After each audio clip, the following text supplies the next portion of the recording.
அன்புள்ள champions of Tamil Nadu 5 ஆண்டு கால விளையாட்டு சாதனை விழாவில் கலந்து கொண்டு சிறப்பித்துக் கொண்டிருக்கக்கூடிய அனைவரையும்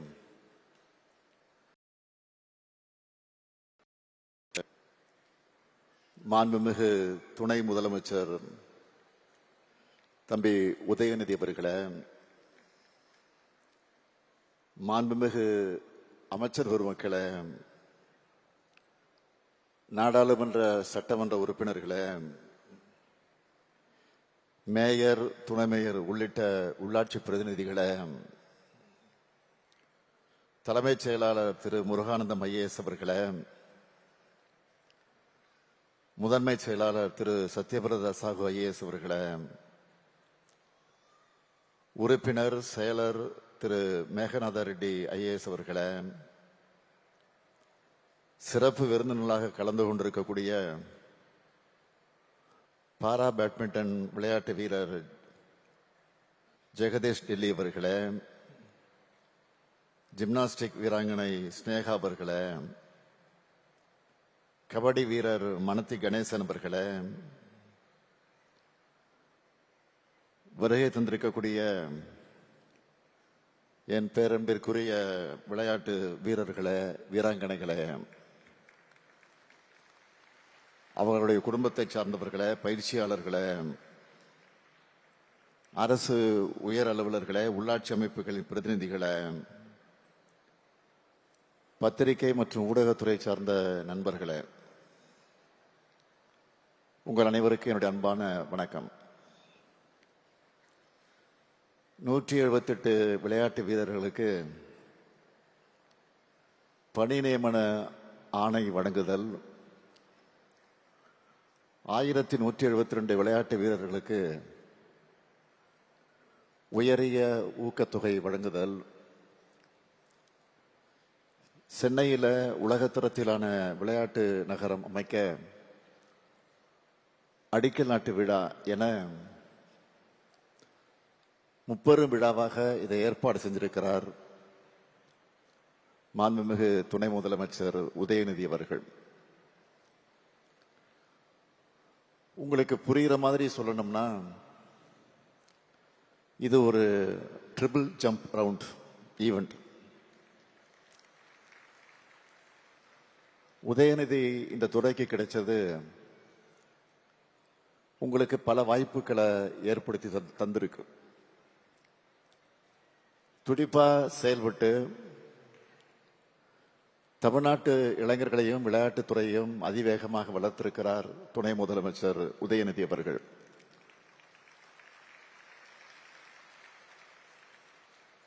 இங்க இருக்கிற பல்வேறு சாம்பியன்களை உருவாக்கும் திறமையான கேப்டனா அவர் தொடர்ந்து செயல்பட்டு கொண்டிருக்கிறார்.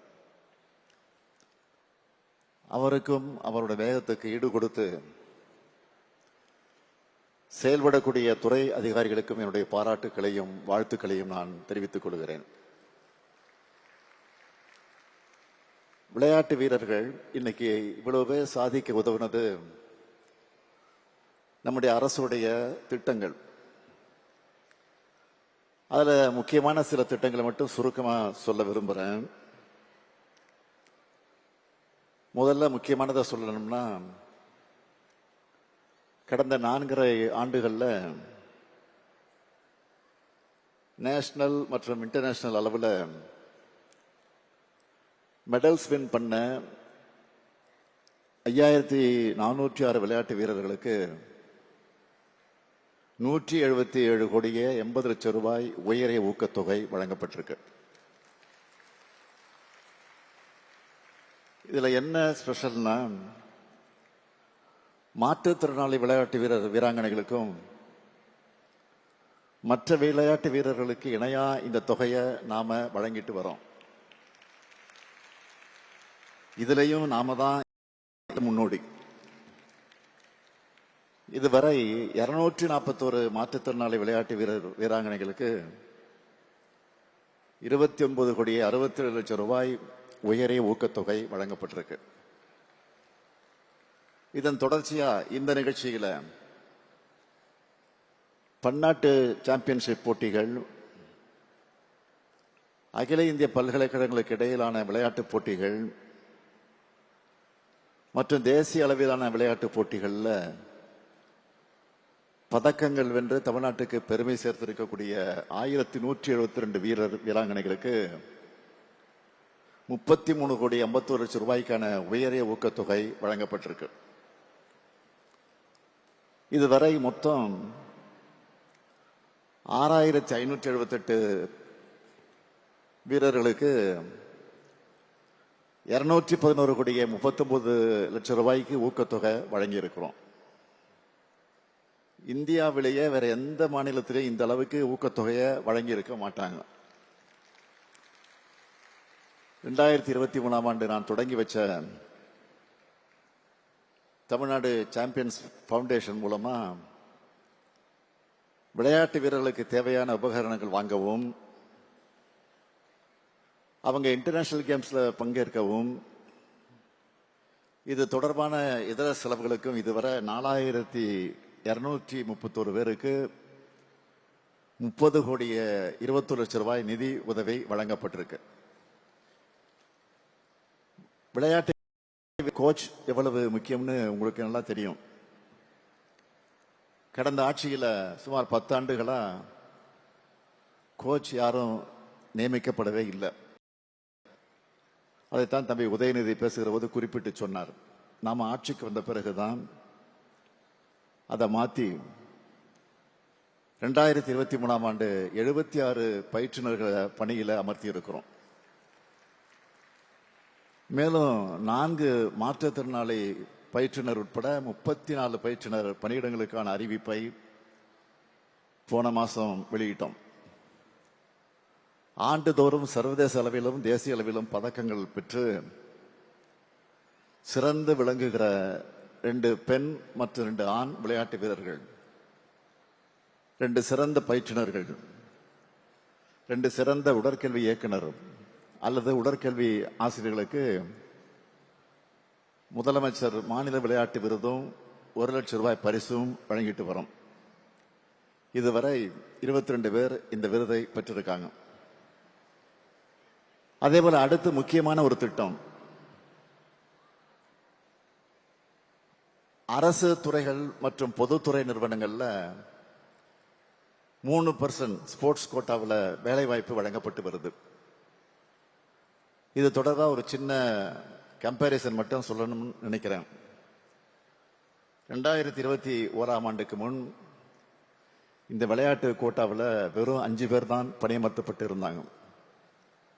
ஆனா நாம ஆட்சிக்கு வந்து 5 மாற்றுத்திறனாளி வீரர்கள் உட்பட பல்வேறு பொதுத்துறை நிறுவனங்கள்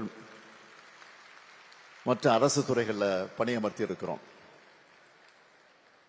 ஏன் இவ்வளவு குறிப்பிட்டு நான் இதை சொல்றேன் தெரியுமா?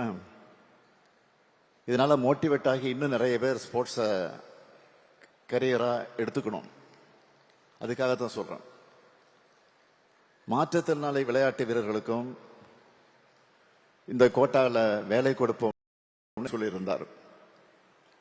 அதன்படி ஜீவோ வெளியிட்டு 62 பாரா வீரர்கள் உட்பட 178 விளையாட்டு வீரர்களுக்கு இன்று பணி நியமன ஆணை வழங்கப்பட்டிருக்கு.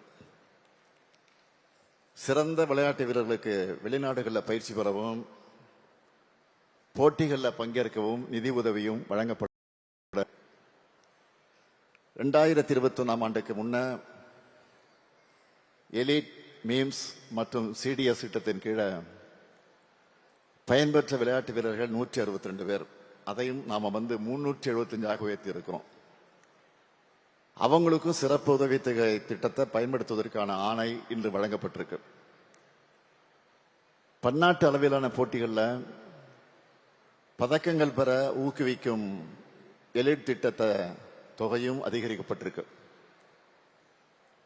வெற்றியாளர்கள் மேம்பாட்டு திட்ட தொகையும் அதிகரிக்கப்பட்டிருக்கு. தேசிய அளவிலான போட்டிகளில் தங்கப்பதக்கங்களை வென்ற விளையாட்டு வீரர்களுக்கு இந்த திட்டத்தின் கீழே வழங்கப்பட நிதி உதவியும் அதிகரிக்கப்பட்டிருக்கு. இப்படி சாதனை மகுடம் வைக்கிற மாதிரி குளோபல் ஸ்போர்ட்ஸ் சிட்டி இன்னைக்கு அடிக்கல் நாட்டி இருக்கிறோம். 261 கோடி ரூபாய் மதிப்பிலான இந்த பன்முக விளையாட்டு உட்கட்டமைப்பு திட்டம் செம்மஞ்சேரியில வர இருக்கிறது.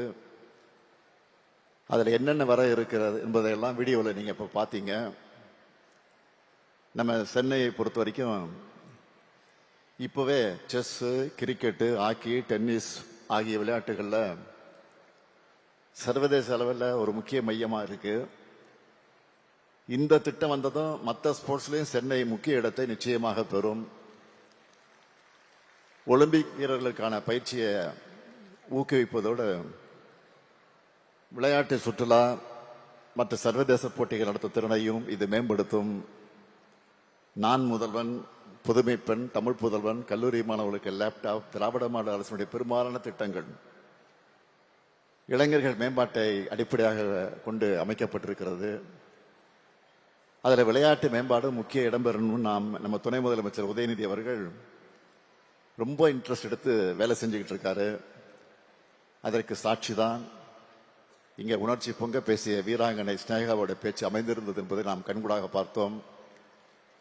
விளையாட்டு வீரர்கள் ஒவ்வொருவரும் உங்க ஃபீல்ட்ல மெடல் அடிக்கணும்.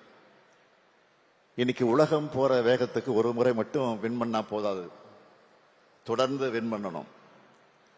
இது உங்களுக்கு மட்டும் சொல்ற மெசேஜ் அல்ல, அரசியல் இருக்கக்கூடிய எங்களுக்கும் பொருந்தும். மீண்டும் மீண்டும் வெற்றி பெறணும். அப்படி நீங்க வெற்றி பெற்று வாழ்க்கையில முன்னேற உங்களுக்கு தேவையான எல்லாவற்றையும் செஞ்சு தர நம்ம அரசு தயாராக இருக்கு. நீங்க எதை நினைச்சும் கவலைப்படாதீங்க. நானும் சரி, உங்களுடைய மினிஸ்டர் உதயநிதியும் சரி, உங்களுக்கு என்ன தேவை என்றாலும் அதை செய்து தருவோம். நம்ம இளைஞர்களுக்கு படிப்பும் விளையாட்டும் 2 கண்களாக இருக்கணும். அதனால work while you work, play while you play. Tamil Nadu தொடர்ந்து அமைதியான வளர்ச்சி பெற்ற மாநிலமா இருக்கணும்னா அது அரசியல் தலைவர்களான எங்க கையில் மட்டும் இல்ல, இளைஞர்களான நீங்களும் எங்களுக்கு துணையாக நிற்கணும். படிக்கிற காலத்திலே எந்த விதமான கவன சிதறல்களும் இடம் கொடுக்காது. எல்லாரும் ஏதாவது ஒரு ஸ்போர்ட்ஸ்ல எடுத்து விளையாடுங்க. ஸ்போர்ட்ஸை விட ஒரு பெரிய மெடிடேஷன் இருக்கவே முடியாது. ஸ்போர்ட்ஸ் விட கவனக்குவிப்பு உதவுகிற நல்ல டெக்னிக் எதுவும் இருக்க முடியாது. ஸ்போர்ட்ஸ்ல இன்ட்ரெஸ்ட் இருந்தா, இன்னும் சொல்றேன், உங்களுக்கு போதை போன்ற தீய பழக்கங்களை கூட போக்கி போகக்கூடிய எண்ணமே வராது. பாசிட்டிவா இருங்க, ஃபிட்டா இருங்க. நீங்க ஹெல்த்தியா இருந்தா நம்ம ஸ்டேட்டும் ஹெல்த்தியா இருக்கும். உங்க ஹெல்த் தான் இந்தியாவினுடைய ஹெல்த், உண்மையான ஹெல்த். இன்றைக்கு டீனேஜில் இருக்கிற மாணவர்கள் தான் வருங்கால சமுதாயத்துக்கு மிக மிக முக்கியமானவங்க. உங்களை பாதுகாப்பாக வளர்த்தெடுப்பது தான் எங்களுடைய பெரும் பொறுப்பு. அடுத்து அமைய இருக்க